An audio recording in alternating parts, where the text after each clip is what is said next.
Bismillahirrahmanirrahim. Salam, xoş gördük sizləri. Yenidən sizin hüzurunuzdayıq. Allah Taala sizi müvəffəq eləsin inşallah. Əziz və dəyərli ustadımız, yenə Hacı Mircəfər ağa bizim qonağımızdır. Hacı, selamun aleyküm və rəhmətullah. Selamun aleyküm. Bismillahirrahmanirrahim. Mən də sizi və əzizləri salamlayıram. Allah müvəffəq eləsin. Aleykümselam və rəhmətullah. Biz Ramazan ayında da bu mövzuya nisbətən toxunduq. Amma görürəm ki, hər dəfə mənə görə ehtiyac var ki, bu mövzuya toxunaq. Çünki indi internet əsridir də, informasiya əsridir və hər zaman o şübhələr, videoroliklər hər zaman insanların qarşısına çıxır. Tez-tez insanlar onu izləyirlər. Bu mövzu bundan ibarətdir ki, məsələn, bəziləri iddia eləyir ki, güya Quran təhrif olunub. Nauzubillah, bu sözdən Allaha sığınırıq. Belə bir şey mümkün olmayıb və olmayacaq da. Amma bu şübhəni hər halda ortaya atıblar. Və təəssüflər olsun ki, bəziləri də bunu, məsələn, bir məzhəbə hücum etmək üçün belə deyək də, silah kimi istifadə edirlər ki, məsələn, indi lap belə aşkar deyim, məsələn, Şiə məzhəbinə iftira yaxırlar ki, güya Şiə məzhəbinin etiqadı budur ki, Quran təhrif olunub, güya. Təbii ki, bu bir iftiradır. Şiə məzhəbinin belə bir etiqadı yoxdur. Əksinə, Şiə məzhəbinin etiqadı budur ki, Quran-ı Kərim təhrif olunmayıb. Peyğəmbərə necə nazil olubsa, həmin formada və həmin həcmdə indi də əlimizdədir. Qorunub saxlanılıb. Bu, Şiə məzhəbinin etiqadıdır. Amma bütün bunlara baxmayaraq, yəni Şiə məzhəbinin böyük alimlərinin özünün araşdırmaları, özünün bu haqda dəyərli kəlamlarına baxmayaraq, yenə də bu hücumlar, bu iftiralar davam etməkdədir və hətta bəzi zəif hədis, hansısa bir kitabda hər hansı bir zəif hədis varsa, onu məsələn nümunə gətirib silah kimi istifadə eləyirlər. Daha bilmirlər ki, bu mövzunu elə özünü qabartmaq, Quranın belə etibarına xələli gətirməkdir. Hətta kitab yazıblar, burada bir kitabın adının rastıma gəldi. Deməli, müəllif Ehsan İlahi Zahir, müəllifin adı budur. O bir kitab yazıb. Daha doğrusu onun kitabın adı Əş-Şiə vəl-Quran, Şiə və Quran kitabıdır. Orada məsələn belə bir ifadə işlədir, belə bir başlıq verir. Əlfu hadisin şiiyyin fi isbati təhrifi fil Quran. Yəni Quranın təhrifinin isbatına dair 1000 şiə hədisi. Yəni güya 1000 dənə şiə hədisi var ki, deyir Quran təhrif olunub. Bax bu cür yəni bu məsələni bu şəkildə qabartmaq və bu şəkildə müzakirəyə çıxartmaq təbii ki, Quranın öz etibarına xələl gətirməkdir. Amma Şiənin böyük alimləri, onun mühəddisləri, onun müfəssirləri, onun tarixçiləri, onun ədibləri və s. Bu haqda çox geniş araşdırma aparıblar və çox da aydın şəkildə ifadə ediblər ki, bu etiqadın Şiəyə qətiyyən bir əlaqəsi yoxdur, Şiə ilə əlaqəsi yoxdur. İstəyirəm elə bir neçə bəhs bu haqda eləyək. Nə məsləhət görürsünüz? Gözəl. Lazımlıdır məncə də. Amma mən söhbətə müasir və böyük təfsir alimi Ayətullah Cavadi Amilinin bir tövsiyəsi ilə başlamaq istəyirəm. Bildiyimiz kimi Quran-ı Kərimin təfsir yazılışı tarixində demək olar ki, ən böyük təfsir kitabının müəllifidir. 1976-cı ildən səhv eləməsəm 2020-ci ilə qədər Bəli, keçən il birisi qutardı da. Quran-ı Kərimin ali səviyyədə təfsirini dərs verdi və 80 cilddən ibarət bir kitab əmələ gəldi. Təsnim adında ki, Quran-ı Kərimin Mütəffifin surəsindəki bir ayədən götürülüb. Mütəffifin surəsindəki bir ayədən götürülüb. Cənnətin bulaqları haqqında deyilən bir sözdür, təsnim. Böyük Quranşünasdır, böyük Quran alimidir, Quran müfəssiridir. Elm adamıdır, nəhəng bir elm adamıdır. Həm də hal-hazırda mərcəi təqlidlərdən biridir. O deyir ki, Quran-ı Kərimin təhrif edilib edilməməsinin Şiə və Sünni məzhəbi arasında mübahisə predmetinə çevrilməsi yol verilməzdir. Sonra əsaslandırır. Deyir, məlumdur ki, elmi baxımdan Şiə və Sünni alimlər arasında elmi mübahisələr var. Fikir ayrılığı var, ixtilaflar var. Hər bir mövzuda bu ixtilaflar olsa belə, Quran-ı Kərimin təhrifi ilə əlaqədar olmamalıdır. Niyə? Deyir, ona görə ki, bu əgər olarsa, həm Sünni məzhəbi zərər görəcək, həm Şiə məzhəbi. Bu ona bənzəyir ki, iki övlad,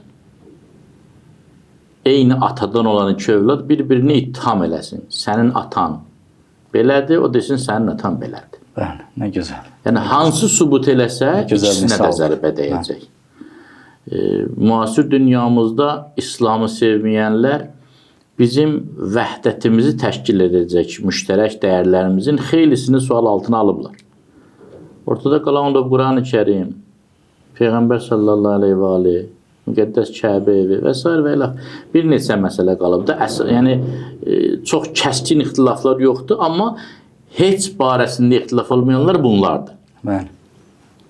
Qiblədir, Kəbədir, Peyğəmbərdir, Qurandır. Bunlarda da biz ixtilafa düşsək, bir var elmi ixtilaflar olsun. Alimlər otursunlar, bunu həll etsinlər. Bir də var ki, söz yayılsın insanlar arasına. Bu sahədə söz sahibi olmayan hər kəs özünü söz sahibi hesab etsin. Yəni, dediyi və ya yazdığı sözün necə əksləməllə qarşılaşacağını təyin etmədən, bu sözün xeyrindən çox ziyanlı olduğunu kəstirmədən, elə hər kəs bir söz desin, nəticədə uduzan din olsun, Quran olsun. Deyir ki, bu yol verilməzdir və mən də haqlı hesab edirəm böyük təfsir aliminin sözünü. Yəni, bugünə qədər, hər nə qədər Şiə və Sünni tədqiqatçılar arasında bu yönümdə elmi mübahisələr olmuş olsa belə, indən belə olmamalıdır. Bunu da əsaslandırmaq olar. Necə? Baxın, Quran-ı Kərim İslam dininin iki ən mühüm, daha doğrusu təkcə iki mənbəyi var Quran-ı Kərim, İslamın. Onlardan biri Quran-ı Kərimdir, biri hədislərdir.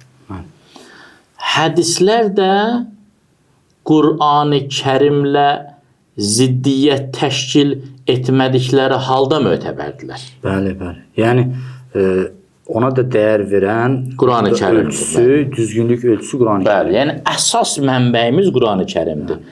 Düzdür, indi Quranilər adlı bir fikir də yaranıb, cərəyan da yaranıb ki, hədisləri tamamilə rədd edirlər sözdə. Yəni, dara düşəndə hədislərin ətəyindən yapışırlar. Amma sözdə göy hədisləri qəbul etmirlər, o da məqbul sayılmır. Amma ən əsas orijinal mənbə Quran-ı Kərimdir və onları, ayələri biz hədislərin işığında anlayırıq. Biz əgər Qurani Kərimin təhrifini hətta ehtimal səviyyəsində belə müzakirə etsək, bizim imanımızda, əqidəmizdə, əsas dini prinsiplərdə, üsul-i dində, furu-i dində hamısı bütövlükdə sual altına düşür. Şübhəsiz. Və bu baxımdan, indi cüzi toxunacam mən mövzuya. Nə şiənin ixtiyarı var sünnini ittiham etsin? Əlbəttə var, sünni alimlər arasında, hətta səhabələr arasında rəvayətlər var ki, məqbul deyil. Sünni tədqiqatçı alimlər bu kimi rəvayətləri rədd edirlər. Məqbul saymırlar. İndi bəzi tədqiqatçılar var, mühüm kitablarda gəldiyi üçün çox toxunmurlar mövzuya.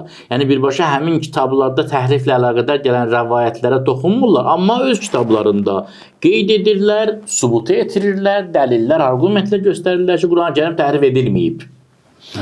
Ha belə şiə alimlər arasında da, bəzi mühəddislər və tarixçilər arasında da belə zəmzəmələr olub, zümzümələr olub.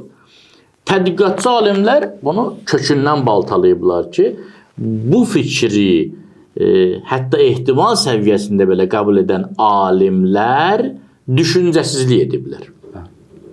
Yəni hər iki tərəfdə bir sıra alimlər olub, rəvayətlərin və hədislərin müqəddəsliyi fonunda cəsarət etməyiblər nəsə desinlər.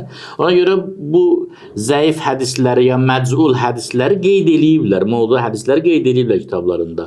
Lakin yəni o məcul və mövdu hədis deyəndə siz terminoloji saxta hədislər, yəni saxta hədisləri, yəni qədimdə hədislərə bizim kimi baxmırdılar. Qədimdə dinə çox müqəddəs baxırdılar. Baxın siz Quran elmləri tarixinə, ulumu Quran elminin tarixinə baxırsınız. Kompüter olmadığı əsrdə, yəni sayğaclar olmadığı əsrdə götürüb Quranda nə qədər fəthə var, nə qədər kəsrə var, nə qədər nöqtə var.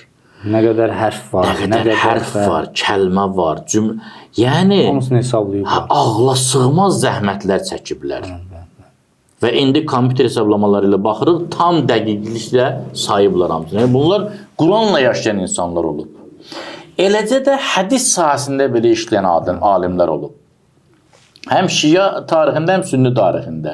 Yəni biz sünni alimlərinin tarixində görürük, rütbələr var, elmi rütbələr. Bu hafizdir, bu imamdır, bu hakimdir.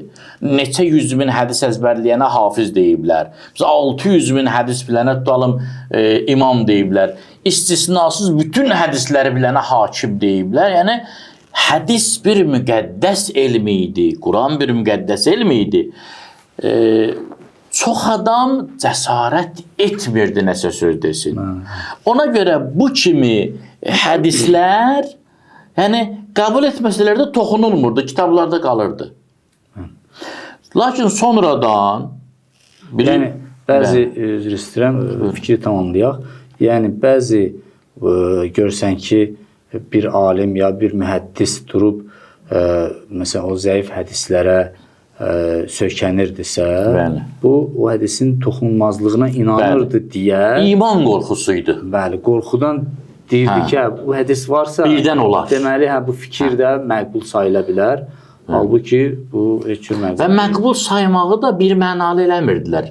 Kateqoriyalara bölürdülər. Deyirlər, məsələn, təhrifin tutalım 3 növü təsəvvür olunur. Bir növü budur ki, Qurana nəsə əlavə edilib. Bir növü budur ki, Qurandan nəsə çıxarılıb. Bir növü budur ki, heç nə əlavə edilməyib, heç nə çıxarılmayıb, yerləri dəyişdirilib. Yəni bunlar qorxa-qorxa, ehtiyatla elə bir yol tapmaq istəyirdilər ki, nə hədisi rədd etsinlər, nə Quranın təhrifinə imkan versinlər. Məsələn, bəzi alimlər var deyirlər ki, fiqhi nöqteyi nəzərdən ayələrin təhrif olunması qəbul edilməzdi. Çünki fiqhdə çox ixtilaf yoxdur.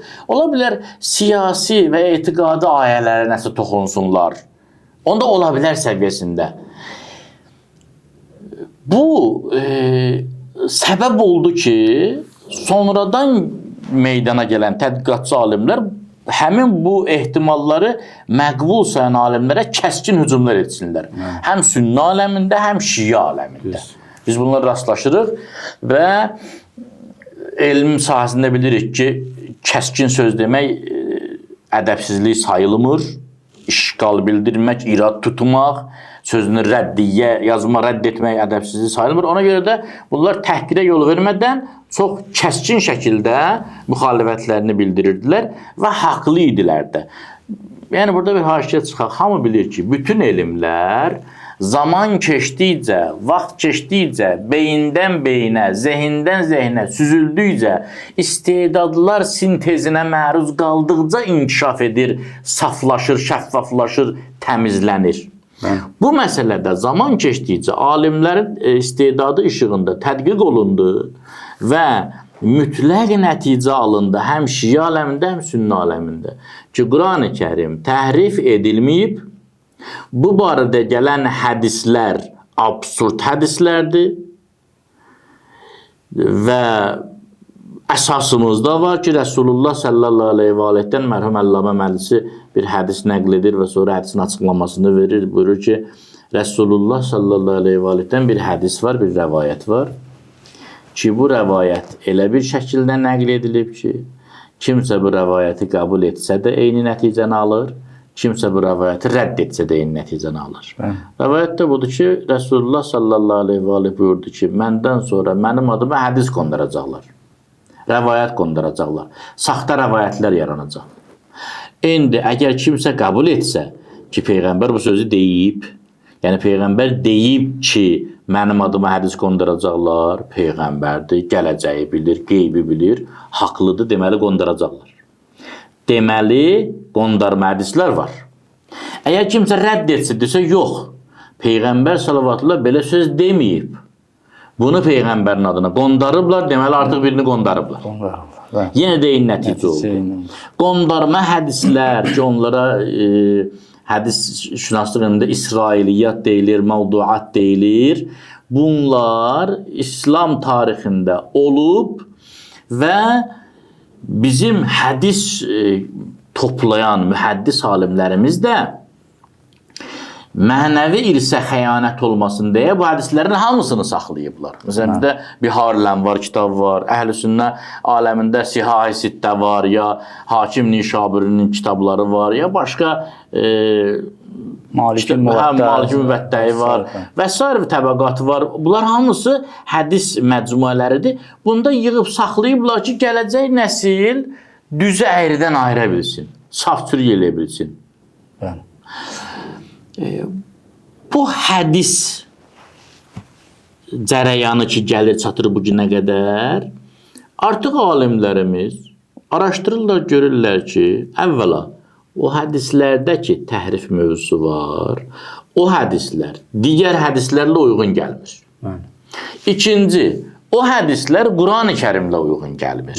Üçüncü, o hədislər sağlam ağıl və məntiqlə uyğun gəlmir. Yəni, dinin prinsipləri ilə uyğun gəlmir.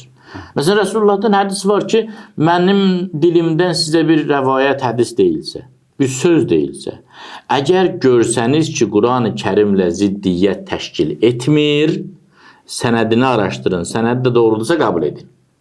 Əgər görsəniz ki, ziddiyyət təşkil edir, vurun divara. Yaxşı, bu hədislə Quran-ı Kərimin təhrifi hədisi toqquşanda hansı hakim olur, dominant olur? Bu hədis dominant olur. Niyə? Çünki əgər Quran-ı Kərim hədislərin düzünü əyrisindən seçmək meyarıdırsa, biz Quranın təhrifini ehtimal etsək, tərəzi əyridir. Biz hədislərin doğruluğunu necə sübut edəcəyik? Yox, məsələn, tövsiyə budur ki, hədislərin səhihini istəyirsinizsə, görəsiniz, Quranla uyğunlaşdırın. Quranla, bəli. İndi yaxşı, bu hədis gəlib deyir ki, məsələn, Qurandan hansısa bir ayə, hansısa bir surəni çıxardıblar. İndi mən hardan bilim ki, bu hədisi təsdiqləyən ayə düz ayədir, səhv ayədir. Ya bu hədisin əksini söyləyən ayə düz ayədir, səhv ayədir. Ondan əlavə, yəni biz o hədisin düzgünlüyünü, onun səhihliyini, o əyrilikdən ayırmaq üçün meyarımız Qurandır. İndi bu hədis gəlir deyir ki, Meyar səhvdir. Meyar səhvdir. O zaman İndi bəziləri deyirlər ki, bəs müxtəlif qiraətlər var. Məsələn, biri vədduha oxuyur, biri vədduhi oxuyur. Ya birində yədribu deyir, birində tədribu deyir. Bunların heç biri problem deyil. Əgər Quran-ı Kərimin hidayət işığı olması nöqteyi nəzərindən insanlar üçün heç bir problemi yoxdursa, elə hər ikisi Allahın məqsədidir. Yəni, əgər bir ləhcədə deyilən ayə digər ləhcədə deyilən ayə ilə eyni mənanı bildirirsə, bu təhrif deyil. Təhrif odur ki, Quran-ı Kərimin məqsədinin ziddinə nəsə olsun Quran-ı Kərimdə. Bu da mümkün deyil olsun. Bunun, indi biz bir ikisinə toxunarıq. Məsələn, bir ayədə Quran-ı Kərimdə Allah Teala Fussilat surəsi 42-ci ayədə buyurur ki, La yətihil batil min bəyni yədəyhi və la min xəlfi.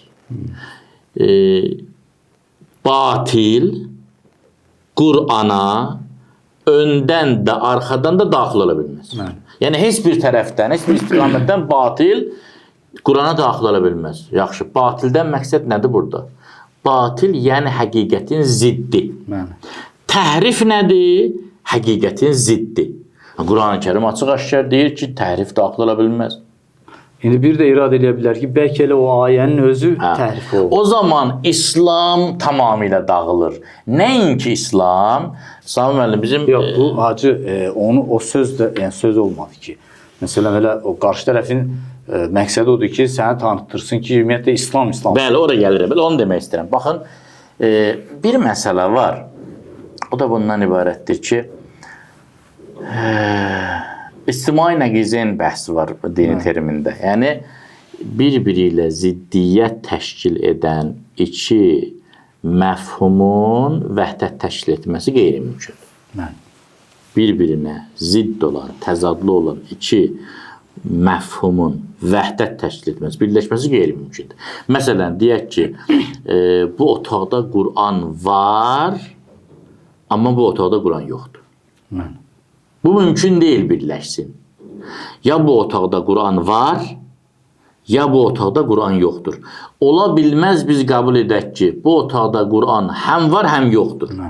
Yəni bu eyni halda həm Quran olsun burada, yəni ya biz özümüz bu otaqdayıq, amma bu otaqda deyilik. Bu otaqda deyilik, amma bu otaqdayıq. Bu mümkün deyil. İndi iki ziddin birləşməsi mümkün deyil. Bu, bütün biliklərin, elmlərin əsasıdır. Bütün biliklərin, elmlərin əsasıdır. Biz bunu qəbul etməsək, kimsə desə ki, xeyr, mən bunu qəbul etmirəm. İki zid birləşə bilər. O zaman biz argument, dəlil, fikir, suğra, kubra, nəticə, 2 vur 2, 4 heç birinə əsaslana bilmərik. Niyə? Daş üstə qalmaq. Kimsə desə ki, 2 vur 2 eləyir 4 və mən qəbul edirəmsə, bir-birinə zidd olan iki fikir birləşə bilər, deyirəm ki, xeyr, 4 eləməyə də bilər. Yaxşı, indi 4-dür, 4 deyil. Həyat çökər. Hər şey çökər. Bu, elə bir aksiomadır ki, bu aksiomaların anası sayılır bu. İki ziddin birləşməməsi. İndi, Allah Taala'nın bu Quran-ı Kərimi göndərməsi mövzusu, gedir siz deyən mövzu ki var, onlar ki istəyirlər bunu açsın ortalığa, Quranı məhv eləmək istəyirlər. Əvvəla bu təhrif mövzusunu müsəlmanlar açıblar ortalığa. Şiə və sünni alimləri. Problem budur. Bunu ateistlər filanlar atanda onlara cavabımız var bizim. Müsəlmanların arasında olan mübahisədir bu. Biz desək ki, Quran-ı Kərim elə darmadağında, o zaman tövhid gedir sual altına. Qaydırıq əvvələ ki, bu Allah var ya yoxdur. Əl-Yazı billah. Allah Taala vardırsa, əbəs yaradıb bizi, ya nəyəsə görə yaradıb. Hacı, bir üzr istəyirəm. Məsələn, biz də qəbul edirik ki, Tövrat təhrif olub. Bəli. İncil təhrif olub. Bəli. Düzdür? Bəli. Bunun etiqadına nə əlaqəsi var? Yəni, Allah da var, Peyğəmbər də göndərir. Amma insanlar bunu dəyişdiriblər. Burada nə ziddiyyət? Eyni şeyi indi Qurana o birisi İndi icazə verin də Tövrat təhrif olunub, İncil təhrif olunub. O zaman biz gərək qəbul edək ki, Allah Taala'nın heç bir mesajı yoxdur bizə. Və hər şey boş şeydir. Ona görə tövhid edirəm bunu. Yəni Allah Taala'nın bizdən heç bir tələbi yoxdur. Yəni deizm məqbuldur. Allah var və salam. O Allah nə tələb eləyir? Heç nə. Bizim məsuliyyətimiz varmı? Xeyr. Nə etməliyik? Nə etməliyik? Sualı boş söhbət. Kim nə istəyir eləsin? Yox, o bizimlə danışıb. Peyğəmbər də göndərib, kitab da göndərib. Biz bilmirik hansıdır, necə olur? O bizim günahımızdır da. Yox, söhbət odur ki, elə ondan aşırı. Əgər bizim günahımız olsa belə, Allah Taala bu sözün öz mesajını bizə çatdırmasını təmin edib ya yox? Bizdən məqsəd 14 əsr əvvəlki sahabələr deyil təkcə. Bugün Quran-ı Kərimin tələbləri mənə aiddir ya yox? Aiddir. Mən hardan bilim ki, bu tələb mənə aiddir, bu doğrudur ya yox? Allahın sözdür ya yox? Gözün bir kitabda bir hədis çıxır ki, tilkəl qərani qulula və şəfaəthum yurtaca. Ki, Cəbrail əsələm gəlib deyir ki, bunu şeytan saldı sənin ağzına, bunu demə. Bu sözləri şeytan sənin dilinə salır, bunu demə. Yəni, bu cür qəbul etsək, daş üstə qalmır.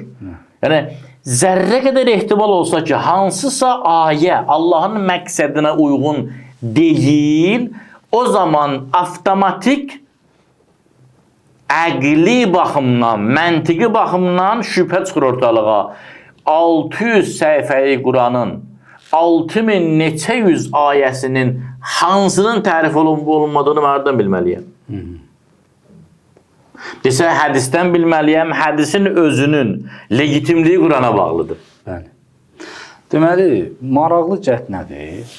Maraqlı cəhd budur ki, Quran-ı Kərimin təhrifi ilə bağlı da, indi şübhələr ki, ortaya atırlar. Bu şübhələrin heç birisi Quranda deyil. Yəni, Quranın özündən misal gətirib, o təhrif mövzusunu yükləyəsən Qurana, o mən də ora toxunmaq istəyirəm. Sadəcə o sizin dediyiniz kimi, məsələn, bəzi zəif uydurma hədislərdən çıxış edib deyirlər ki, hə, filan yerdə məsələn o da nədən yaranır? Sən o hədisi ki deyirsən, o hədisi ümumiyyətlə nə sənəd baxımından, nə məzmun baxımından, nə tarixi fakt baxımından nə ağıl qəbul edir. Onu da nədən yaranır? Allah rəhmət eləsin, mərhum Əllamə Əsgərinin çox gözəl bir izahı var bu barədə. Ola bilər tam açıqlamasın bu təhrif iddiasının səbəbini, amma xeyli üfüqləri genişləndirir, işıqlandırır. O da nədən ibarət? Deyir, qədim təfsirlər bilirik ki, fars, ya türk, ya ingilis, ya azəri dilində yazılmırdı. Ərəb dilində yazılırdı. Və səhabələrdən gələn rəvayətlər, təfsir ilə əlaqədar gələn rəvayətlərin qeydləri ərəb dilində idi. O bir çoxlarını çaşdırırdı. O belə bir təsəvvür yaradırdı ki, səhabə ki deyir, mən bu ayənin təfsirini Peyğəmbərdən soruşdum, Peyğəmbər dedi, belədir. O da ərəb dilində daxil. Quran da ərəb dilindədir, o da ərəb dilindədir. Ayənin davamında ərəbcə gətirir. O ravini çaşdırırdı ki, yəqin ayə beləymiş, sonra arası kəsilir. Və yaxud məsələn o həmən o təbliğ ayəsində bəlliğ ma unzilə ileyke min rabbike fi aliyyin. Elə onu da aliyyin o səhabənin əslində qeydidir ki, yəni bu Həzrəti Əli barəsində. İbn Abbasın qeydidir o, amma onu gətirirlər. Ərəbcə, o da ərəbcədir deyə cəmaət. Əhsən, hə o. Ya məsələn tutalım rəcm ayəsi haqqında ki, bəs rəcm ayəsi var idi, daşqalaq ayəsi var idi, çıxarılıb. Hə. Bunun da bir dənə də başqa səbəbi var idi. O vaxtki siyasi proseslərə görə idi o. Biz bilirik ki, təxminən bir əsrə yaxın, istər təfsirlə əlaqədar, istər başqa mövzularla əlaqədar, bütün hədisləri söyləmək qadağan idi. Bir əsrə yaxın. Yəni, böyle bir fitrət boşluq dövrüdür. Yəni, Quran-ı Kərim kimi bu qədər düşməni olan bir kitab izah olunsun deyə Peyğəmbər sallavatullahdan, Əli əleyhissalamdan, digər mötəbər səhabələrdən nə qədər hədislər nəql olunub, onların hamısına qadağa qoyulmuşdur. Yəni, ilk hədis kitabı ən azı bir əsrdən sonra yazılıb. Bəli. 2-ci əsrdə yazılıb. Hə. Bu artıq bu boşluqdan yaranan fürsət bəzi münafiqlərin əlinə fürsət verirdi. Və onlar bilirik ki, Qurandır da məsum. Qurandan başqa məsum kitab yoxdur ki. Məsələn, bəzən bizə irad tuturlar ki, filan mövzu Nəhsül Bəlağədə var, bəs siz niyə qəbul eləmirsiniz? Nəhsül Bəlağə Quran-ı Kərim deyil ki. Nəhsül Bəlağə əksəriyyət etibarilə mötəbər xütbələrdən, hədislərdən ibarətdir. Amma Nəhsül Bəlağə deyəsən %100% onda Quran olardı ki. Quran-ı Kərim deyil ki. Hansı xütbənin, hədisin sənədi varsa, onun məqbuliyyəti var. Hansının sənədi yoxdursa, elə başqa hədislərlə eynidir. Mümkündür bir nəfər peşəkar bir ərəb dilini bilən olub, Əli əleyhissalamın kəlamlarına sözünü oxşadıb. Və bunun nümunəsi də var. Əllamə Təbarətəbayi rəhmətli bunu qeyd eləyir tələbələrdən dəstə ki, mənə bir xütbə gətirib göstərdilər. Gördüm, xütbə birə-bir Əli əleyhissalamın xütbəsidir. Axtardım, tapdım. Ət-Təvhid kitabında filankəs ibn filankəsin Əməvilərin əmri ilə beynini hədis maşinləmişdi. O bu xütbəni yazıb. O qədər peşəkarcasına yazıb. Yəni bu mümkün idi. Allahın sözünün saxtasını düzəltmək olmaz. Bəndənin sözü, hətta Peyğəmbər də olsa saxtasını düzəltmək olar. Deməli, o ki, bayaq sual verdim, bəs həmən Fussilə surəsinin ayəsində ki, orada buyurulur, batil nə öndən, nə arxadan Quran-ı Kərimə yol tapa bilməz.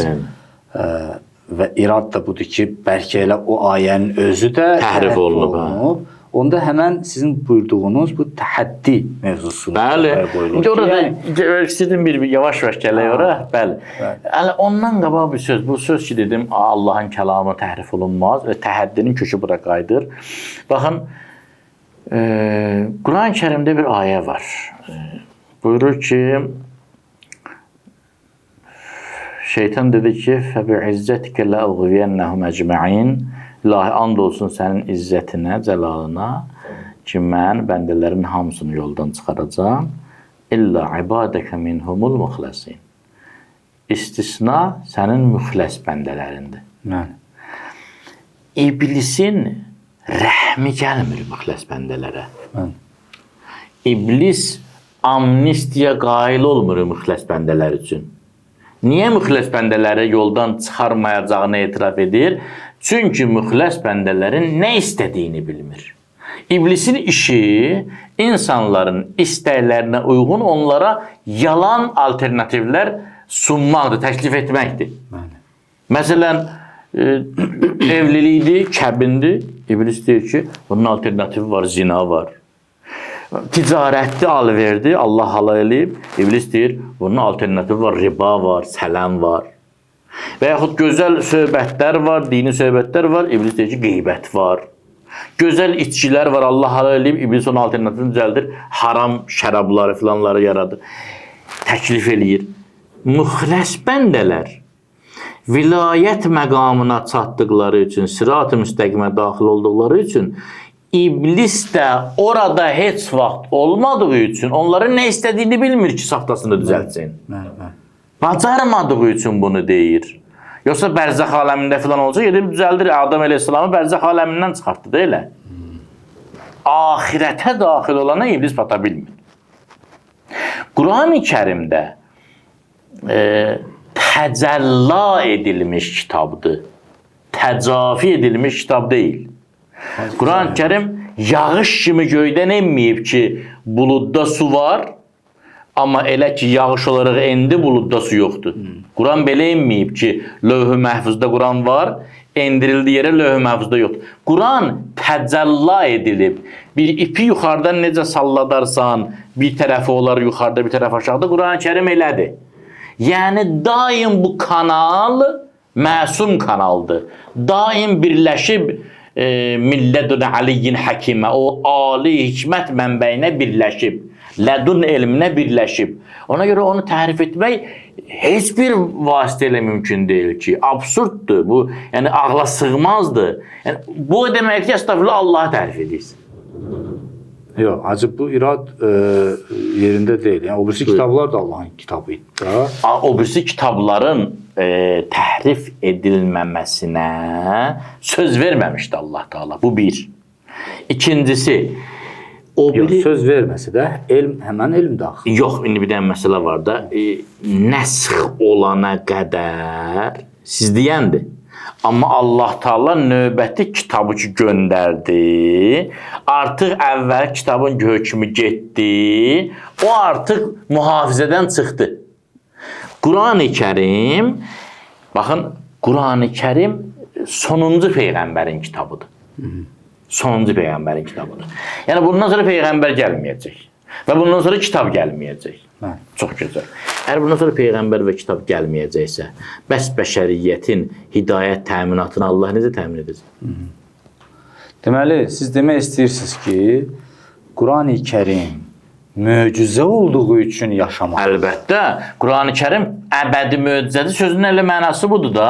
Hətta baxın, bəziləri Yəni, o deyirlər birisi məsələn peyğəmbərlərin möcüzələri ayrı idi, kitabları ayrı bəli, idi. bəziləri deyir ki, Qurani-Kərimin Qurani-Kərimin rəvayətini kim gətirib?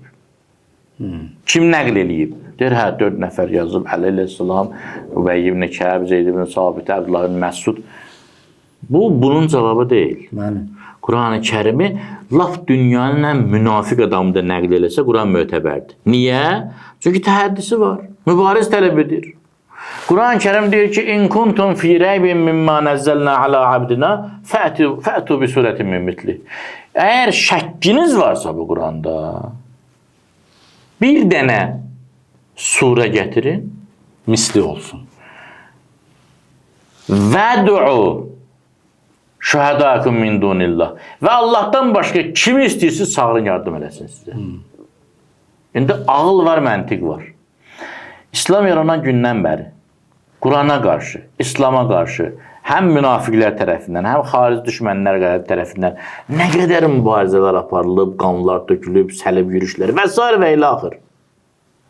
Əgər onlar, İslam düşmənləri bircə surə yazıb gətirmə imkanına malik olsaydılar, bu qədər böyük zərərlərə rəğmən mübarizələr aparardılar. Ya bir dənə surə yazıb deyirlər ki, ay cəmaat, baxın, biz Qur'anı məğlub etdik.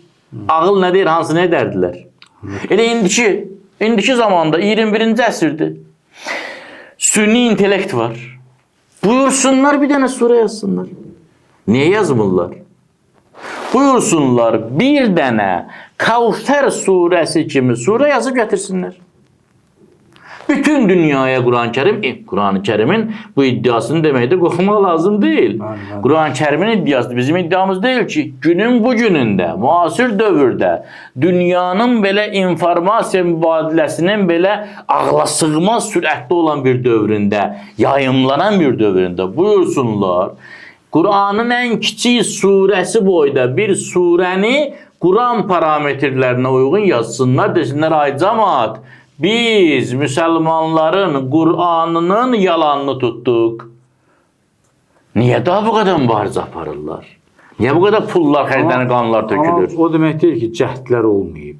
Çox olub tarixdə. Cəhdlər çox olub. Hamısı da rüsvayçılıqla bitib. Bəli, yəni bəziləri elə bilir ki, şeydir, təki qafiyə uyğun gəlsin deyə mən 2 dənə söz orada quraşdırım, qurum düzəldim. Bundan da Quranla başlayıb mübarizə apır. Təbii ki, bu deyil. Bəli, söz ustası baxır, görür ki, o hara, bu hara. Və hətta İslamın ilk çağlarında başladılar surə düzəltməyə. Və biyabır oldular, rüsvay oldular. Bu həm qardaş deyir ki, əl-fil, məl-fil, bəli, ləhu xurtumun təvil, zənəbun və bil. Gülüş hədəfinə çevrildilər. Niyə? Çünki axı bunların Qurana qarşı mübarizə aparanların vəhyini verən iblisdir. İblis də Qur'anın nədən yarandığını bilmir. Ona görə saxtasını düzəltmək sadəcə qeyri-mümkündür. Bəli, Quran təlimatları məsumun öz dili ilə səslənsə, onun saxtasını düzəldə bilirlər. Bəli. Mən əkələ Bəsələ əqqətə fi Məkkətə vəcəbələhul cənnə. Kim əqqə soğanını Məkkədə yesə cənnət ona vacib olur və s. Belə şeylər düzəltmişdilər. Amma Quran-ı Kərimin ayələrinin isməti elə möhkəmdir ki, onun Rus demişsə dublikatını düzəltmək qeyri-mümkündür. Hə, bu sözü necə əsaslandırırıq? Dəlil nədir? Heç bir dəlilimiz yoxdur. Buyursunlar düzəltsinlər. Quran-ı Kərim deyir ki, kim mən Quranın bəşər tərəfindən yazılıb ərsəyə gətirildiyini iddia edirsə ki, bilirik, bugün sosial şəbəkələrdə, televiziya kanallarında çox adamlar iddia edirlər. Məhəmmədin kitabı, əstəğfurullah, Peyğəmbər sallallahu aleyhi və aleyhin adını çəkirlər ki, onun kitabı. Buyursunlar. Adlarını qoysunlar. Məhəmməd bir dənə kitabı yox. 10 dənə surə yox. Bircə dənə surə yazıb gətirsinlər. Allah Teala bunu açıq-aşkar deyir. Və mən çox istərdim bu sözümüz o qədər işıqlansın, o qədər yayılsın ki, Quran-ı Kərimin ən savadlı düşmənləri bu sözü eşitsinlər, başlasınlar yazmağa. Çünki bunu etməyincə Quranın möcüzə olduğunu anlamayacaqlar. Onların işləri Musa Aleyhisselamın əleyhinə gələn cadiyərlərin işinə bənzəyir. Dedilər ki, biz Musanı məğlub edəcəyik. Nə qədər ki, Musa Aleyhisselam ilə meydana girməmişdilər, özlərinə inanırdılar. Elə bilirlər, düzdülər. Musa Aleyhisselamın möcüzəsini gördükdən sonra səzdəyə qapandılar. Hətta şəhadət məqamına, irfan məqamına çatdılar. Biz də onlara deyirik, kim Qur'anın, əstəğfurullah, yalan, hoqqa, nə bilim, ondan bundan öyrənilmiş, Peyğəmbəri nə bilim aldadırmış cəmaət, nə deyirsiniz deyil. Bütün bu dediklərinizi, iddialarınızı sübut etirmək üçün ateistlər, deistlər, nə bilim, nə istlər, hamısı yığışsınlar. Bircə dənə surə yazsınlar ki, 5 nəfər ərəb söz ustası baxan desin ki, aferin sizə, elə bu, məsələn, Əsr surəsi kimi bir surədir. Və bundan sonra da heç bir dəllə, mübarizəyə, pul xərcləməyə ehtiyac olmayacaq. Desinlər, ay cəmaat, müsəlmanların Quranı yalancıymış. Buyursunlar. Bundan böyük nə dəlil? Buyursunlar. Bu meydan, bu da şeydir. Çox gözəl. Quran-ı Kərimin sənədi ilə bağlı, ümumiyyətlə gəlişi ilə bağlı. Burada mən istəyirəm ki, Seyyid Mürtəza Ələmülhüdanın nəzəriyyəsini burada qeyd edeyim. Məsələn, bəziləri deyir ki, bunu kim yazıb, neçənci əsrdə toplandı, kitab şəklinə salındı falan. Onlar hamısı bəhs olması mövzulardır, bəhs olunacaq. Ulum-u Quran mövzularında bu bəhs olunur. Bəli. Bəziləri deyir ki, bu qiraətlər indi mötəbərdir, yoxsa yox, 7 qiraət var və s. Əvvəla bunu nəzərə almaq lazımdır ki, Quran-ı Kərim nazil olanda dərhal insanların zehninə yazılır. Bəli, Peyğəmbər sallallahu əmrinin hafizlər əzbərləyirdilər. Bütün müsəlmanlar başqa işləri, gücləri... Özdə üzr istəyirəm, Quran-ı Kərim indiki kimi deyildi ki, 23 il müddətində nazil olurdu. Nazil olduqca əzbərləyirdilər surələri. Bəli. Hətta birinci illərdə, Məkkə dönəmində surələr həcmcə qısa gəlirdi, ayələr də qısa gəlirdi, əzbərləmək daha rahat olurdu. Yəni, Quran-ı Kərim nazil olduğu ilk gündən ta indiyə qədər həmişə hafizləri var idi, indi də var və bu ənənə müsəlmanlar tərəfindən davam etdirilir. Nazil olduqca müsəlmanlar əzbərləyir, hamı Quranı əzbərləyir. Onu dəyişdirmək qeyri-mümkün idi. İndi istəyirəm nəzəriyyəni oxuyum burada. Deyir ki, Quranın mətninin düzgünlüyü barədə olan məlumat dəqiq və aydındır. Yəni, kimsə deyə bilər ki, Quranın mətni düzgündür. Deyir ki, bu məlumat ki, deyilir, Quran-ı Kərimin mətni düzgündür. Bax, bu söz çox aydın və şəffafdır. Böyük şəhərlər və hadisələr ərəbin məşhur kitabları barədə olan məlumatlarımız kimi. Yəni, məsələn, biz New Yorku görməsək də, o qədər cəmaat gedir, gəlir, deyir ki, New York şübhə yaranmır. Deyəndə ki, Moskva var, New York var, Washington var, nə bilim, Paris var, heç kəs şübhə eləmir. Deyir, bax, Quran-ı Kərim barəsində, onun surələri, ayələri barəsində o qədər əzbər, yazı, nəql, o qədər çoxdur ki, mütəvatirlik. Bu deyir o şəhərlər kimi məlumat, şəhərlər barəsində olan məlumatımız kimi məlumatımız yaranır. Sonra buyurur. Çünki Qurani Kərimin nəql edilməsi və əzbərlənməsi üçün o qədər böyük məqsədlər olmuşdur ki, sadalanan bu məqamlar heç bu qədər əhəmiyyət daşımamışdır. Axı Quran nübüvvətin, yəni peyğəmbərlik üçün bir möcüzə. Ha belə dini elmlərin və şəri hökmlərin əxs olunduğu mənbə idi. Yəni bu məqsəd ki var, gör nə boyda bir məqsəddir. Məsələn, nübüvvətin sənədi, peyğəmbərin peyğəmbərliyinin sənədidir bu. Və həm də onun əbədi möcüzəsidir. Həzrət Musa peyğəmbərin möcüzəsi qarşısında heç kəs bir söz gətirə bilmədi, onun kimisini gətirə bilmədilər. O seyirkarlar məğlub oldular. Qurani Kərim də möcüzə sayıldığı üçün və möcüzə olduğu üçün onun kimisini, möcüzənin alternativini gətirmək, onun kimisini gətirmək qeyri-mümkündür. Və bu qeyri-mümkünlük həmişə aktualdır, həmişəlikdir. Kəfa billahi şəhidən beyni və beynəkum və mən indəhu ilmül kitab. Yəni Allahın şahidliyi kifayət edir, o da Qurani Kərimdir. Təsəvvür elə indinin özündə də heç kəs Həzrət Musanın əsası kimi əsa gətirə bilməz. Bəli. Heç kəs İsa peyğəmbər kimi ölü dirildə bilməz və s. Yəni möcüzə həmişə öz qüdrətini qoruyub saxlayır.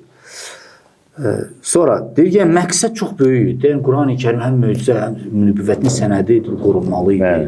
Həm şəri hökmlərin mənbəsidir, hüququn mənbəsidir, İslam hüquqlarının.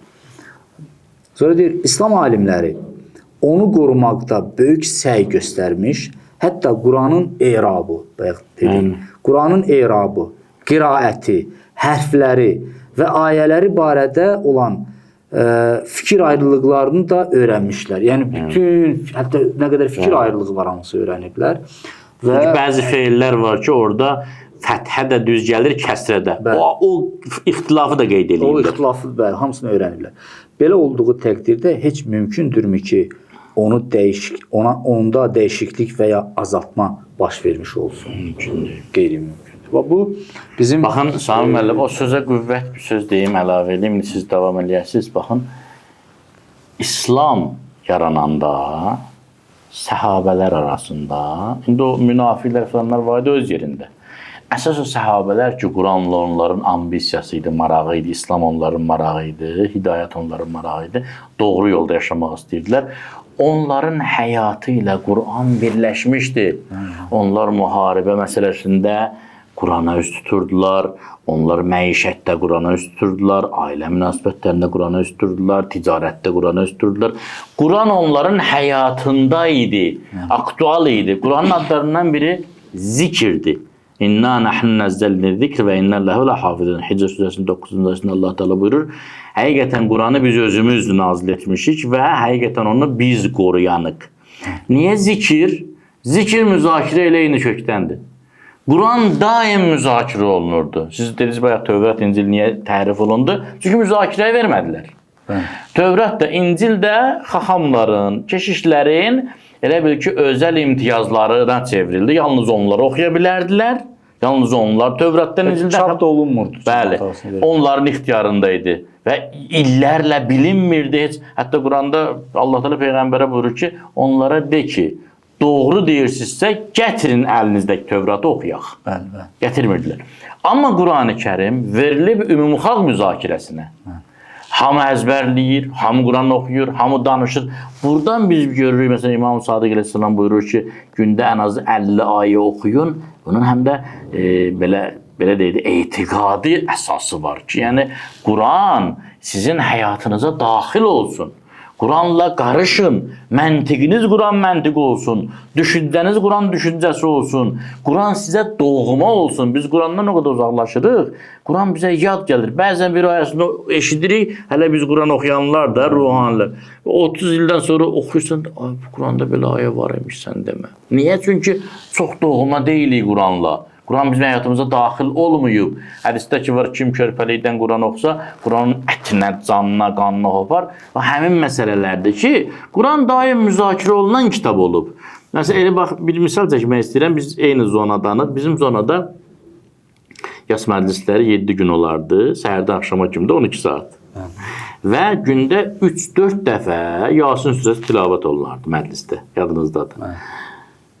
Hətta namaz qılmayan, ibadət əhli olmayan, şərab içən birisini də görürsən, molla Yasin oxuyanda bu da burada dilinin altında deyirdi. Hamı əzbər bilirdi Yasini. Və görürsən, bəzən molla səhv eləyəndə yerdən bir dillənirdi. Bəli.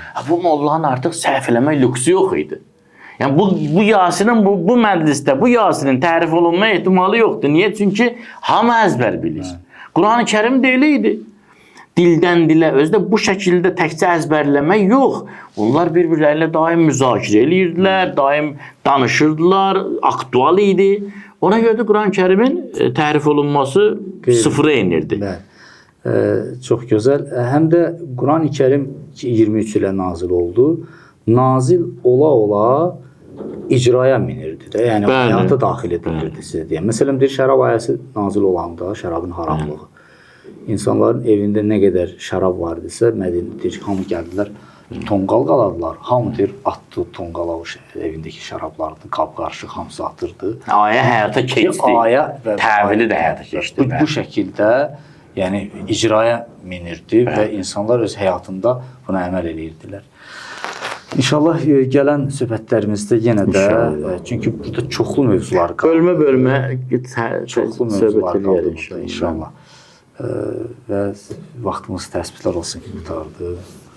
Allah razı olsun. Təşəkkür edirik sizə. Çox sağ olun.